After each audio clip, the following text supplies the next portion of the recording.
Sinasabi nga dito sa news na ito na kung saan ay sina Robin Padilla at former PNP Chief Nicolas Torre III na kung saan ay siya na ngayon ang tumatayong General Manager ng MMDA. At ayun nga dito kay Robin Padilla ay bagamat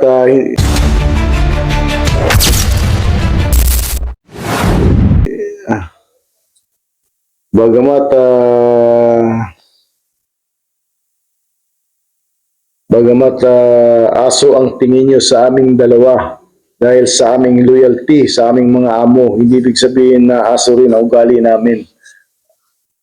So bago tayo magpatuloy ng ating pagbabahagi ng video, kung hindi ka pa nakasubscribe, i-click lang ang subscription button, ganoon din ang notification bell para updated ka sa mga video na ina-upload natin dito sa channel na ito. So yun nga, dahil nga sa itong sina Robin Padilla, si Robin Padilla naging loyal din ito kay dating Pangulong Duterte at itong si Nicolas Torre III na naging PNP chief ay naging loyal din ito kay Bongbong Marcos, ang ating kasalukuyang Pangulo. At sa ngayon ay inatasan to na maging general manager ng MMDA na kung saan ay siya ngayon ang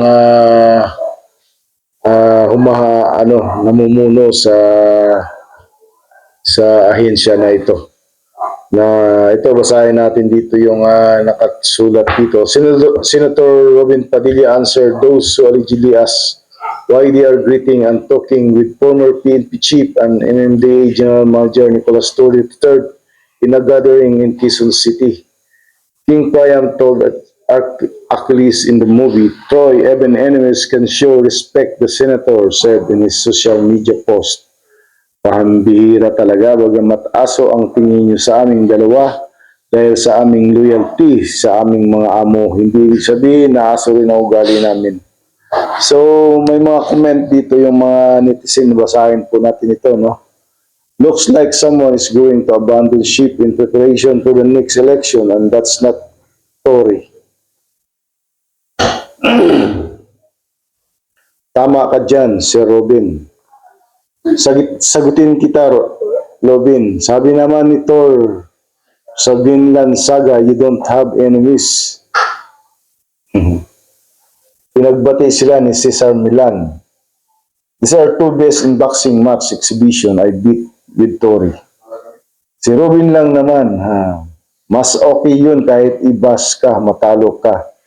Yung loyalty nasa isa lang. Tao din yun. Play safe, palipat-lipat sa may pakinabang. So, ganun talaga yung no?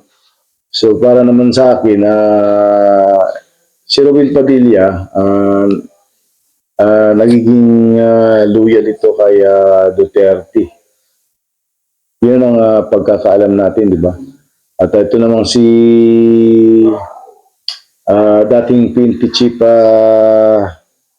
Tory ay kay Pangulong Marcos Jr. Pero para sa akin kasi itong dalawa, siyempre kung sino yung head ng ating bansa o ng pamunuan, siyempre yun ang sinusunod nila. Ang nakikita ko lang sa ganung sitwasyon ay siyempre yung head, diba? Dapat sundin natin yun at suportahan sa kanyang mga programa. At bilang inatasan ka bilang PNP chief noon, kung si Tory ang ating titingnan, ay siyempre susunod at susunod yun sa iniutos ng nakakataas o ng Pangulo. At alam naman niya na ang mga ibinibigay sa kanyang mga instruction ay talagang nararapat lang niya i-apply at para sa kapakanan ng ating bansa. At ito namang si Robin Padilla, siyempre, nung time na si Pangulong Duterte ang namumuno, ay ganun din dahil isa siyang senator na kung saan nga ay naging first senator pa ito. At ang nakikita niya doon ay siyempre ang Pangulo ay isang leader. Ito ay isang opinion lang natin na talagang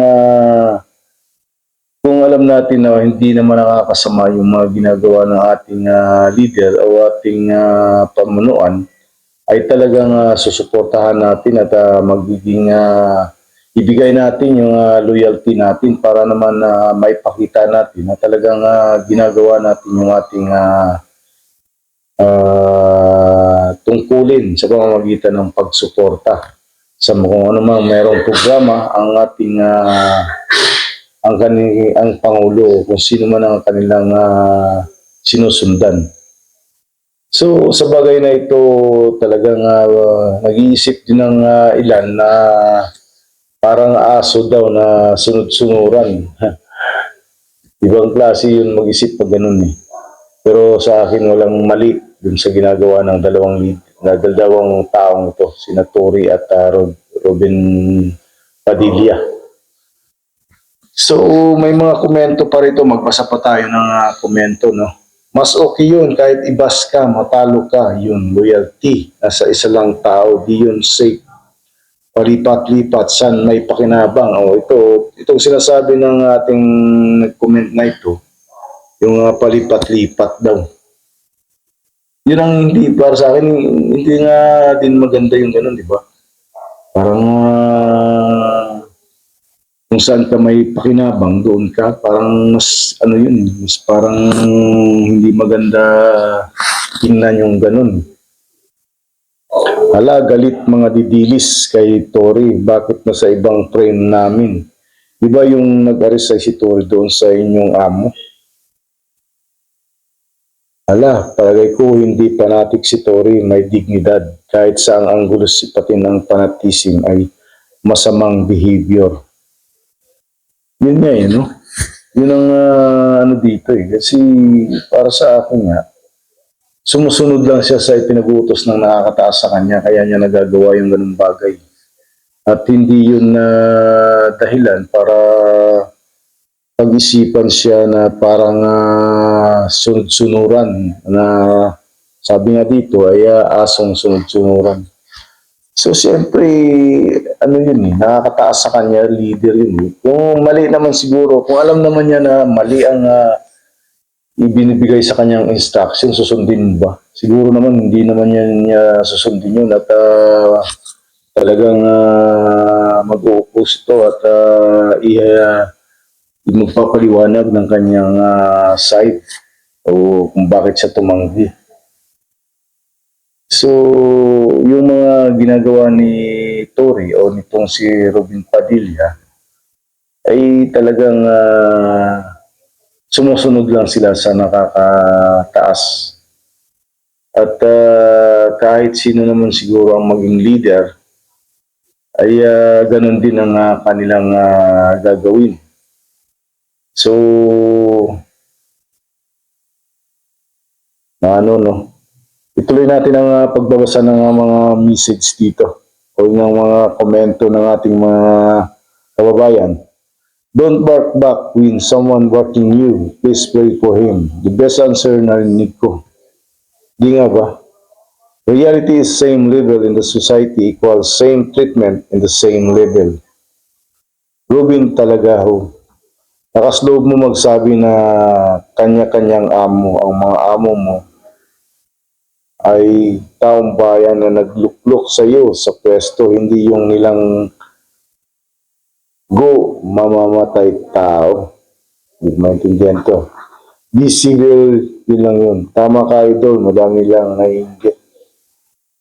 Asus, yun naman pala eh. Magaling ka kasi, Robin, at may prinsipyo. Kunwari, magugulat kami. Oh, what? May breeding yan, civil sila. Let's the game play. Natutuwa kay Robin. Di ba dapat taong bayan niyang amo niya?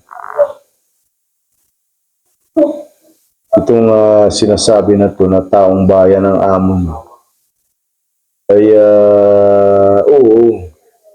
Pero kung ang ilan naman sa atin ay pang-insulto naman ang ginagawa, ay siyempre nagre-react din itong mga ito. May puso't damdamin din yan.